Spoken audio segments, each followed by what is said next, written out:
mayor, lo que usualmente ocurre es que tenemos que es más corto. Es básicamente la pelvis de la raza negra, las mujeres que son caderonas. ¿Listo? Entonces el diámetro transverso es mayor. Es la única que el diámetro transverso es mayor. De resto todas el diámetro mayor es el pelvis. Entonces esto es lo que yo quería que les quedara claro, porque yo se lo explicaba en la práctica, en la simulación, pero no, creo que no la voy a dar bien. Entonces, la pelvis, si nosotros miramos, la pelvis, digamos, es como un cilindro por donde va a pasar el bebé. Pero esa pelvis tiene unos diámetros que son completamente diferentes. Cuando hablamos de presentación, hablamos que era el polo fetal que ocupaba el estrecho superior de la pelvis. Entonces, este es el fetal. El estrecho superior de la pelvis, obviamente, el de la parte de arriba, tiene dos diámetros, ¿sí o no? Un diámetro transverso y un diámetro amplio. El diámetro transverso del estrecho superior de la pelvis, si yo cojo y me miro así, pues el diámetro transverso es mayor que este. Bueno, en cambio, en la parte media, que es el diámetro de las menores dimensiones del canal de parto, por culpa de las espinas ciáticas, es mucho más pequeño que este. Digamos aquí en las espinas ciáticas así. Entonces, en este caso, el diámetro mayor es un diámetro antero-posterior y el diámetro menor es transverso. Entonces, el feto tiene que hacer algún movimiento para cambiar su posición de aquí a aquí. Si no cambia la posición, pues no va a pasar. Y en el estrecho inferior de la pelvis también se sigue manteniendo lo mismo que en el estrecho medio. El diámetro mayor es el diámetro antero-posterior y el diámetro transverso es menor. Entonces el feto de aquí a aquí tiene que tener un cambio de posición. Pero en términos generales, todo canal del parto es como si fuera un reloj de arena. O sea, el diámetro más grande es el anterior, el superior, el diámetro más pequeño es de la mitad, y los diámetros inferiores son mucho más grandes que los diámetros que son la parte media. ¿Sí está claro eso? Pues si eso no queda claro, lo que sigue no queda.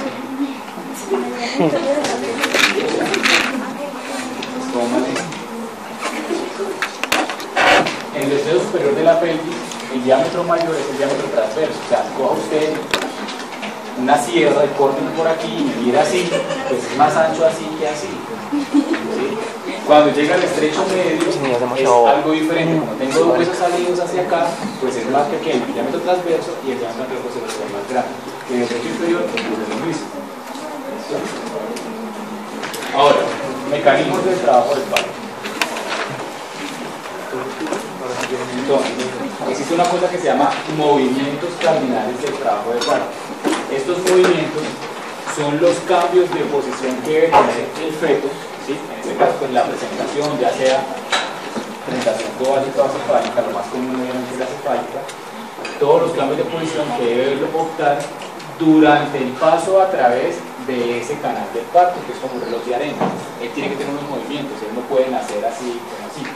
Y los movimientos son estos 8, y son en este orden, ¿listo? Y ustedes los van a ver, y pues ustedes van a ver del 6 en adelante, ¿listo? Porque los otros son internos. Entonces, ¿cuál es el primer movimiento? El primer movimiento es acomodación. Entonces, ¿qué es la acomodación? La acomodación es cuando el polo fetal, en este caso la cabeza fetal, ocupa el estrecho superior de la pelvis. La cabeza y el vaca. ¿Listo? Como ahí la cabeza no está flexionada ni nada, ¿sí? El diámetro mayor es este, que es más grande de la frente acá que el biparietal. Y como el estrecho mayor de la pelvis es el transverso, pues si la vagina está aquí, mi cabeza tiene que entrar así como el transverso. ¿Sí? ¿Sí está claro más o menos? O sea, la acomodación es alinear los diámetros. El diámetro mayor de la presentación, en este caso todavía la cabeza no está flexionada, la cabeza está flotando. ¿Listo? Como está flotando, todavía no tiene la cabeza pegada al mentón. Entonces, el diámetro mayor de la cabeza va a ser de aquí a aquí. ¿Listo? Entonces, ese diámetro mayor tiene que alinearlo con el diámetro mayor del estrecho superior, que es el transverso. Entonces, la cabeza, si esta es la pelvis como tal, va a entrar en esta forma que yo estoy. ¿Listo? ¿Qué pasa después de que se acomoda? Después de que se acomoda, el feto se va a encajar. ¿Qué era encajamiento? Cuando el punto de reparo llegaba a la estación de cero. La estación de cero está en la esquina asiática. La esquina asiática es el punto de menores dimensiones, el estrecho medio. En el estrecho medio, los diámetros ya cambian. El diámetro mayor es antero-posterior. Entonces, es ahí, en ese momento, donde el feto empieza a hacer unos movimientos. Entonces, nosotros consideramos la cabeza fetal encajada, obviamente cuando el punto de reparo está sobre la esquina asiática. Este punto de encajamiento puede suceder incluso semanas antes del trabajo de parto o puede suceder durante el trabajo de parto. Esto cambia en la multípara o ovípara. El bebé, digamos que se acomoda desde la semana 35 en adelante. ¿Listo? Ahí tiene la cabeza en esa posición y empieza como a descender una cosa muy mínima hasta que llega al punto de reparo. Eso nadie le va a decir si sucede 1, 2, 3 días, 15 días antes del trabajo de parto o puede suceder durante el trabajo de parto. ¿Listo? Una vez se acomoda el feto, va a tener un tercer movimiento que es el descenso. El descenso es un movimiento que es progresivo y continuo a todos los demás movimientos. O sea, los movimientos que voy a explicar de aquí en adelante van sucediendo en la medida que el feto va descendiendo. ¿Listo? Entonces, el descenso es el paso de la presentación fetal, ya sea la cabeza o la cola, en este caso vamos a la cabeza, ¿listo? Durante un proceso continuo, a lo largo de todo el canal vaginal. ¿Listo? El mayor grado de descenso de la presentación ocurre en el segundo periodo del trabajo de parto o entre la fase de desaceleración de la fase activa del primer periodo y el segundo estadio del trabajo de parto. Es decir, el feto empieza a descender de que está en dilatación de 9, de ahí para atrás normalmente no desciende. ¿Listo? ¿Qué es la flexión? Entonces resulta que el feto ya se acomodó de la pelvis, ya está aquí llegando a encajarse y obviamente acá hay unos tejidos musculares que están haciendo y están ejerciendo presión sobre esa cabeza fetal. Entonces, al ejercer presión sobre la cabeza fetal, si yo me encuentro aquí algo, pues mi cabeza empieza a hacer esto, empieza a flexionar, empieza a empujar la cabeza sobre el mentón. Entonces, ese es el siguiente movimiento cardinal que hace el feto. Normalmente viene en esta posición, listo, extremo superior de la pelvis, siguió así transverso y cuando va llegando a las espinas ciáticas hay alguna resistencia acá que está dada por los músculos pélvicos y por los ligamentos pélvicos que al ejercer presión aquí sobre la cabeza hace que el feto se flexione. ¿Listo? ¿Para qué se tiene que flexionar? Porque el diámetro que va a tener que expresar para que puedan hacer es este, si no, no van a hacer. ¿Listo? Pero una vez se flexione, recordemos que el diámetro mayor en el estrecho medio es el antero-posterior. Entonces el feto va bajando, se va flexionando y él tiene que cambiar de esta posición en donde el diámetro transverso está en esta posición a esta posición para que el diámetro AP, que es el mayor, me quede con el AP del estrecho medio. Eso se llama rotación interna. ¿Listo? Entonces, la flexión y la rotación interna son movimientos pasivos que hace el feto por culpa de la resistencia que ejerce el canal blando y el canal duro del trabajo de parto. ¿Listo? Entonces, ¿aquí qué cambia? Cambia de posición transversa antero-posterior para alinearse con el diámetro antero-posterior del estrecho medio de la pelvis, que es diferente al diámetro mayor del estrecho superior. ¿Sí está claro? Después de esto el feto sigue descendiendo y una vez siga descendiendo, él ya sigue descendiendo en esa posición en antero-posterior porque el estrecho inferior, el diámetro también mayor es antero-posterior y ahí no pasa nada, ya está en posición. Y lo que vamos a hacer aquí es que una vez la cabeza sobrepase esta resistencia, que es el borde inferior de la sínfisis púbica, él va a hacer un grado de extensión. Viene con la cabeza flexionada, yo tengo aquí una varilla que me está haciendo esto, cuando yo la logro extender, como aquí está esta curva del occiput, no sé cómo se llama, me hace esto, extiende la cabeza. Entonces, ¿por qué se da la extensión? Entonces, la extensión es un producto simplemente de la fuerza que ejerce la contracción uterina sobre la resistencia que ya se vence a nivel del suelo perineal. ¿Listo? Entonces, a partir de eso, ustedes van a ver los movimientos carenales fetales, pero él ya ha hecho todo el resto de movimientos. Entonces, ¿qué ve uno? La cabeza sale, y cuando la cabeza sale, O sea, de aquí a acá, esos son centímetros, si uno habrán 5 o 6 centímetros.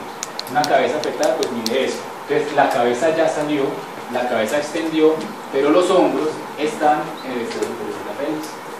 O sea, los hombros siguen aquí atravesados. Entonces, cuando la cabeza salga, como los hombros están aquí atravesados, la cabeza salió, yo tengo que hacer este movimiento para que alinear el diámetro diacromial con el antero posterior del estrecho medio. Entonces, después de la extensión viene la rotación externa.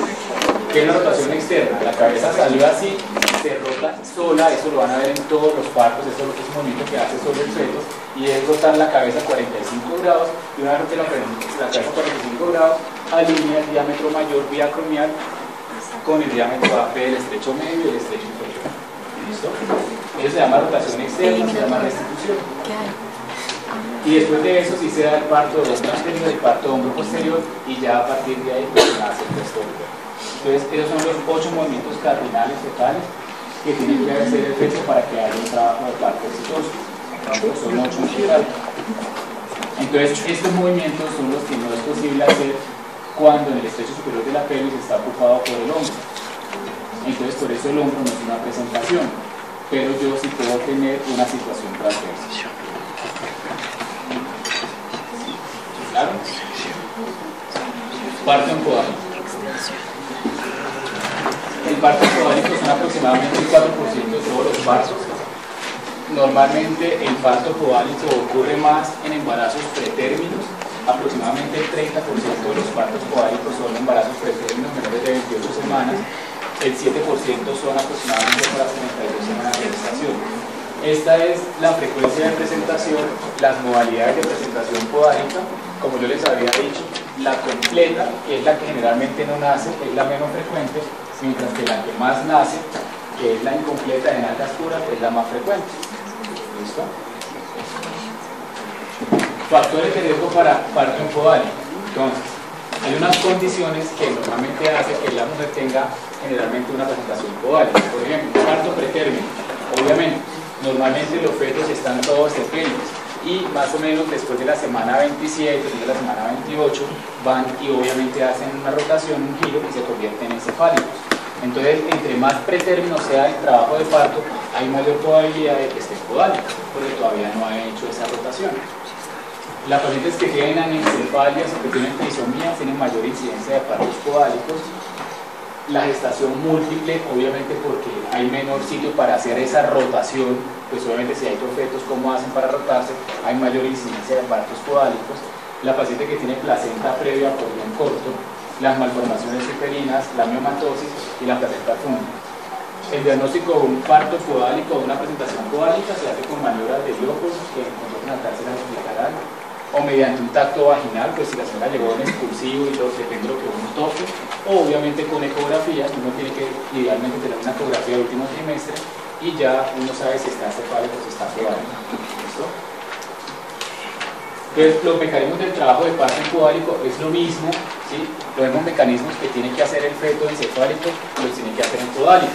Pero en podálico el punto importante aquí es el diámetro vitrocantérico, porque el diámetro vitrocantérico es lo que va a ocupar el estrecho superior de la pelvis. Y después de ahí, el diámetro importante es el diacromial. Entonces, ¿qué pasa? Normalmente el diámetro vitrocantérico, como es un diámetro bastante grande, va a entrar en oblicuo a través del estrecho superior de la pelvis. Una vez entre en oblicuo, el estrecho superior de la pelvis, ahí va a seguir descendiendo, pero va a llegar al estrecho medio. Y en el estrecho medio intentará cambiar de posición, obviamente. Entonces empieza a descender, empieza a encajar. Ya sabemos que encajamiento, en este caso sería que el sacro esté a nivel de las espinas ciáticas. Una vez llegue ahí a nivel de las espinas ciáticas, para que logre pasar ese estrecho medio que tiene que hacer, él venía en oblicuo, pues tiene que alinear el diámetro diacromial, ¿sí? Lo tiene que colocar en el diámetro antero posterior del estrecho medio. Y lo primero que va a pasar es una nalga y luego pasa la otra. ¿Sí? Una vez ocurra eso, ¿sí? Finalmente se va a dar el desprendimiento de una nalga anterior, luego de la nalga posterior, y en ese momento que ya nace la nalga, por decirlo así, los hombros van a estar en el estrecho superior. Como están en el estrecho superior, están